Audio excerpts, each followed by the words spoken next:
Frères et sœurs, c'est une question grave, une question vitale au sens propre, qui nous est posée ce matin par le Christ.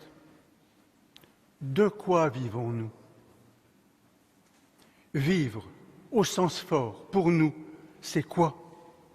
Vivre aujourd'hui, ici, mais aussi vivre jusqu'au-delà de la mort.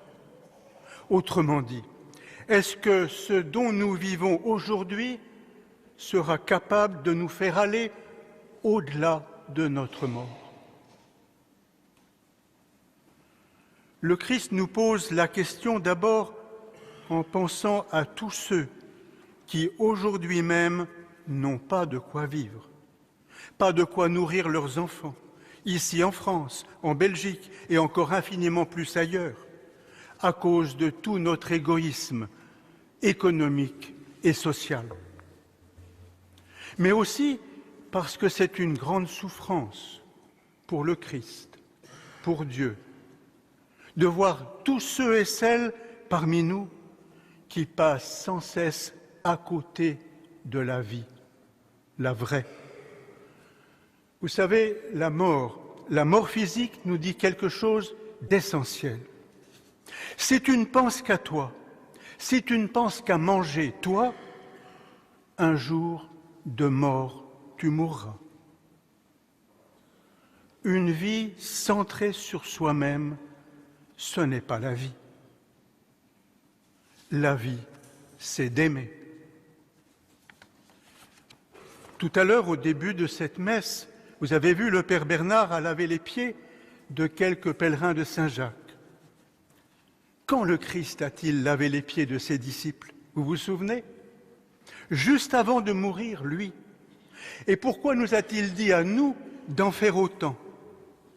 Eh bien parce que c'est là le chemin pour être plus fort que la mort, nous aussi, comme lui. Et Jésus lave les pieds de ses disciples au cours de son tout dernier repas avec eux, justement pour nous dire que ce n'est pas de manger qui donne la vie, mais d'aimer jusqu'à nous laver les pieds les uns les autres. Tandis que si je laisse les autres mourir de faim à côté de moi, eh bien moi, je suis déjà mort dans mon cœur. Alors que se préoccuper des autres, comme tant de vous le font si généreusement, ça apporte tellement dès maintenant. Nous en avons tous fait l'expérience. Le nombre de fois où, quand nous avons voulu aider quelqu'un, nous avons reçu bien plus que nous n'avons donné. Le bonheur d'aider, de partager, de rencontrer, là, notre cœur se met à respirer. Peut-être, frères et sœurs, n'avez-vous pas oublié ces contes de notre enfance qui nous parlaient des méchants ogres qui rôdent, cherchant qui dévorer, même les humains. Eh bien, vous savez, ces contes disent vrai. Il faut les raconter, pas pour faire peur aux enfants, mais pour les mettre en garde. Ils existent, ces ogres, qui, au milieu des autres, ne cherchent qu'à dévorer même leurs frères et sœurs humains. Alors attention, nous, à ne pas devenir nous-mêmes des ogres dans cette société de consommation où il n'y a plus que ça qui compte. Toujours consommer, toujours dévorer. Là, nous signons notre propre mort, la mort de notre cœur.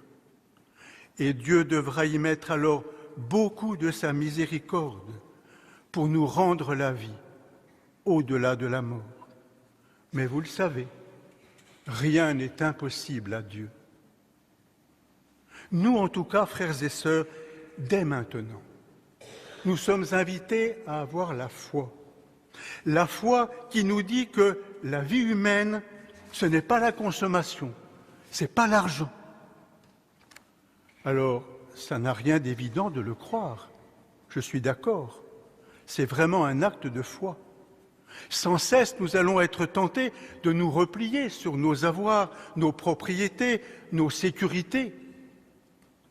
Mais l'amour de l'argent, il faut le savoir, c'est une maladie mortelle.